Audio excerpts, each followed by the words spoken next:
how to identify low probability conditions. Have you ever been trading and then in the morning you end up taking a loss and then later in the day you end up taking a win and you're like, well, why did I take that loss? Price was chopping, but how was I supposed to know that? Now, I'm going to start off with saying there is no magical way to identify low probability conditions. There's a few things that might help you, but there's not any magical way to where, oh, this is going to work every time. So step one is I always look at London and Asia session. Okay, now there's a decent amount of indicators for this. If I type in ICT kill zones by Trade for Op, this will tell me the kill zones, pretty helpful. And I kind of look to see what London and Asia did. Personally, if Asia moves like 50 to 100 points, that is one sign that the New York AM is not going to be as good.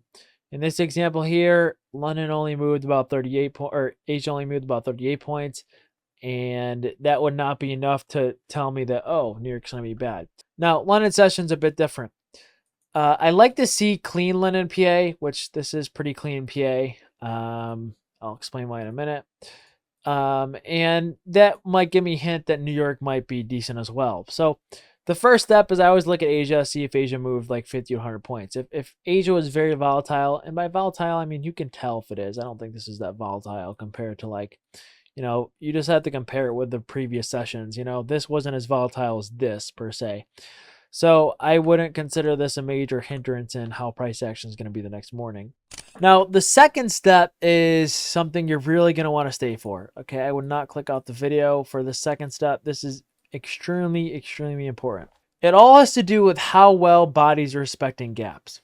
Now, if I come into the market and I'm looking at previous sessions, such as London or Asia, whatever, I want to see the gaps being respected. Now, all of this, keep in mind, is going to be hindsight, but this hindsight's actually going to help you.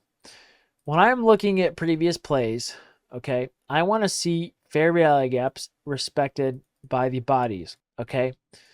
Now, what would be the opposite of this? The opposite of this would be if I came in the market and I saw us close above this. Let's say it wasn't a wick. Let's say it was a true close. I'll mark this with green. And we close above this, and then we went down. I would be very indifferent to that price. I just wouldn't want to trade that price action because you don't want to see a bearish gap get closed above and then below.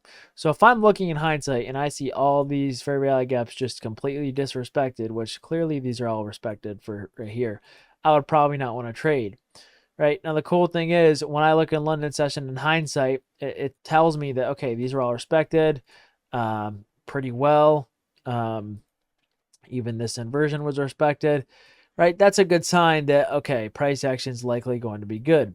Same thing with this right here. We got a bullish gap and you can kind of see us wick through it, but the body respects it. That's actually a sign of very, very good price action, if that makes sense. So that's what I really want to see. So when I go in the New York session, I'm just making sure that we're going to be respecting these fair value gaps before I get into play. So because this is respected, this bearish gap is respected, the bodies do not close above it, then I know that if we get an inversion off that, which was respected, that's probably going to be respected as well. So if I'm looking to take a short here, I would wait for a close, and then I'd obviously get in.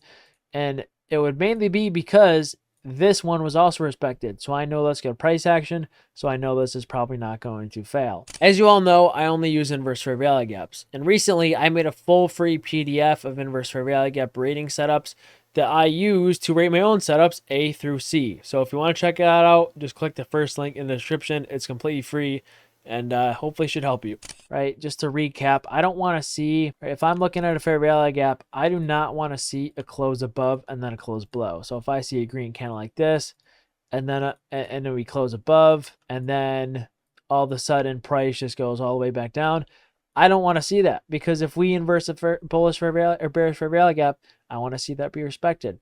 If we are delivering out of a bearish fair value gap, I want to see that be respected, right? The bodies. I don't care if the wicks go outside of it, but I want to see the bodies respect that gap. And that's like the main thing that that tells me whether price action is good or not, right? You can kind of see here, this actually wasn't good price action because you kind of see price closes below, above, below, above, below. So I might take a break and then wait for like the next session, or wait for lunchtime, or wait for macro time. Okay, so this is something I don't want to see. So that's like the main way I identify bad conditions versus good conditions. Before I take a play, I like to see if other things are being respected, such as fair value gaps being respected by the bodies. And if I see that, then I know it's probably going to be good price action. That is it for now. Don't forget to use code Dodgy. Apex is at 80% off sale right now. And again, very good practice. If you're new to prop firms, again, there's a lot of videos going over them, but very cheap accounts, 18 bucks, can get you funded with $50,000, which is nice. So that is it for this video. I will see you in the next one. Peace out.